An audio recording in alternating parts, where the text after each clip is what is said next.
Bismillahirrahmanirrahim. Assalamualaikum warahmatullahi wabarakatuh. Alhamdulillahirabbil alamin. Assalatu wassalamu ala asyrofil anbiya'i wal mursalin sayyidina wa maulana Muhammadin wa ala alihi wa sahbihi ajmain. Selamat pagi anak-anak. Sehat semua ya? Gimana semangatnya pagi ini? Ya. Sudah sarapan belum? Ya. Nah, sebelum Ibu mulai pelajaran hari ini, mari ketua kelas memimpin doanya. Nah, sebelum dimulai, Ibu ingin lihat semangat kalian. Gini, Ibu punya game. Kalau Ibu bilang merah, nanti tepuk 1 kali, kalau kuning 2 kali, ya. Tepuk merah. Oke, semuanya.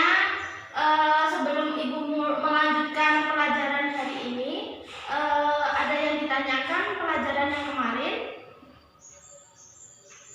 Enggak ada. Baik, Ibu lanjutkan yang pelajaran sekarang. Pelajarannya apa, anak-anak? Pendidikan agama Islam dan budi pekerti. Oke. Babnya tentang toharoh. Nah, siapa yang tahu tentang toharoh? Toharoh itu apa? Nah, benar. Toharoh adalah menurut bahasa adalah bersuci. Bersuci dari apa? Bersuci dari hadas dan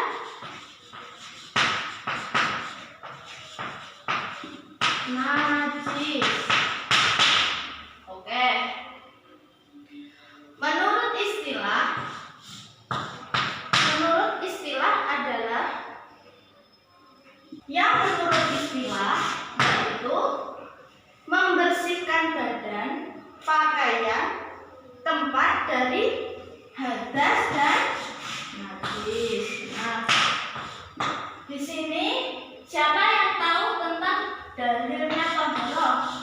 Loh, di buku ada loh. Apa?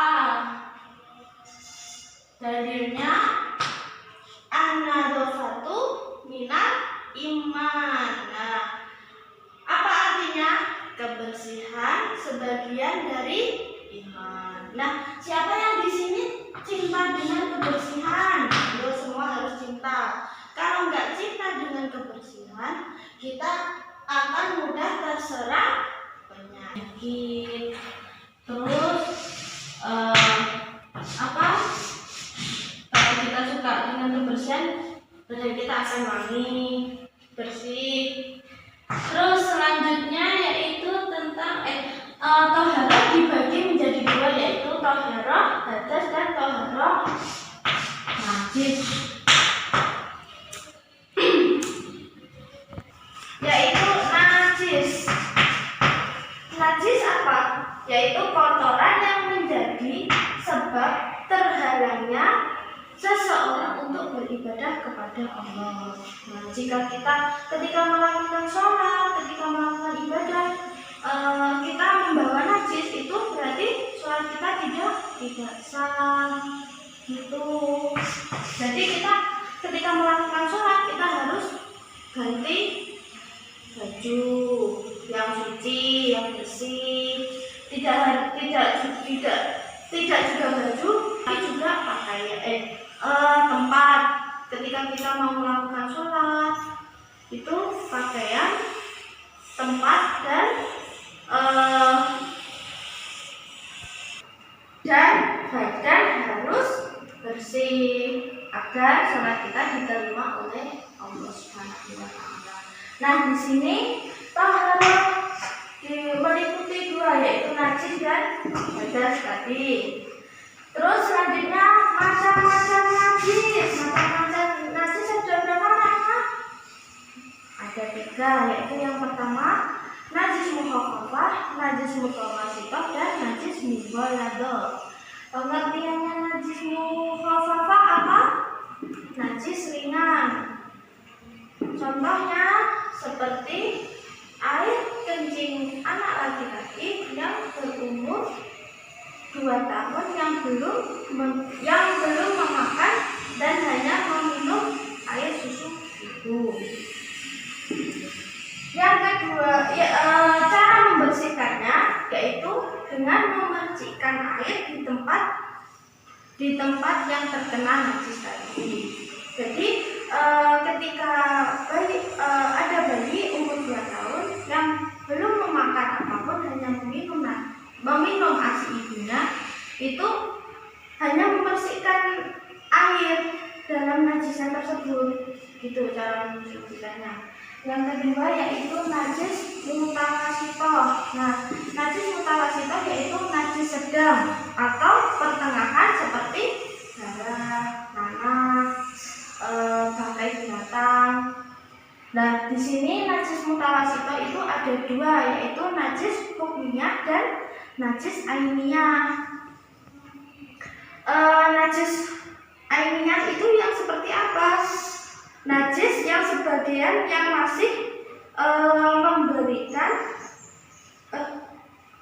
Nah, yang kedua yaitu najis mutawasito. Najis mutawasito di sini ada dua, yaitu najis ainiyah dan najis hukmiyah. Najis ainiyah yaitu najis yang masih memiliki wujud sahnya, bisa dilihat dan juga dicium baunya. Jadi sifatnya najis itu masih terlihat begitu. Sedangkan najis hukmiyah yaitu najis yang sudah tidak memiliki wujud dan rasa. Jadi najis tersebut sudah kering. Gitu. Contohnya yang najis hukmiyah itu seperti air kencing kucing. Ya, seperti contohnya yang najis hukmiyah itu najis kencing kucing. Dan najis kencing kucing itu walaupun sudah kering dan tidak berbau, tetapi dia tetap masih dihukumi najis. Nah, cara membersihkan, dialirkan air ke najis tersebut.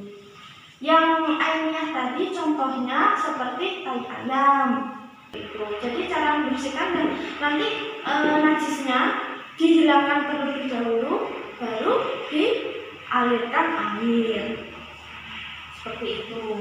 Nah, yang ketiga najis mughaladzah itu najisnya seperti apa? Najis yang besar, yang berat. Najis mughaladzah seperti contohnya yaitu air liur anjing atau babi. Nah, cara membersihkannya yaitu dengan 7 kali aliran air, dan salah satunya menggunakan debu. Seperti itu. Baik anak-anak, yang selanjutnya yaitu tentang hikmah toharoh. Hikmah toharoh itu yang seperti apa sih, Bu? Baik, coba kalian lihat di buku kan juga ada. Yaitu yang pertama, hikmah toharoh. Orang yang hidup bersih akan terhindar dari segala penyakit, karena sumber dari segala penyakit yaitu kuman dan kotoran. Nah, jadi kalau kita bisa menjaga kebersihan, kuman dan kotoran akan takut untuk mendekati kepada kita. Tidak juga membersihkan badan, tapi juga harus membersihkan lingkungan. Jadi lingkungan kita harus bersih dan sehat, maka hidup kita juga akan sehat. Yang kedua yaitu tentang dijadikan sebab untuk lebih mendekatkan diri kepada Allah. Terus yang ketiga yaitu kebersihan akan membuat hidup kita lebih nyaman. Jadi kalau kita hidup sehat, hidup bersih, kita akan nyaman, kita akan makan apapun bisa nyaman dan tenang. Seperti itu. Nah, di sini sudah jelas semuanya yang udah Ibu jelaskan tadi di depan.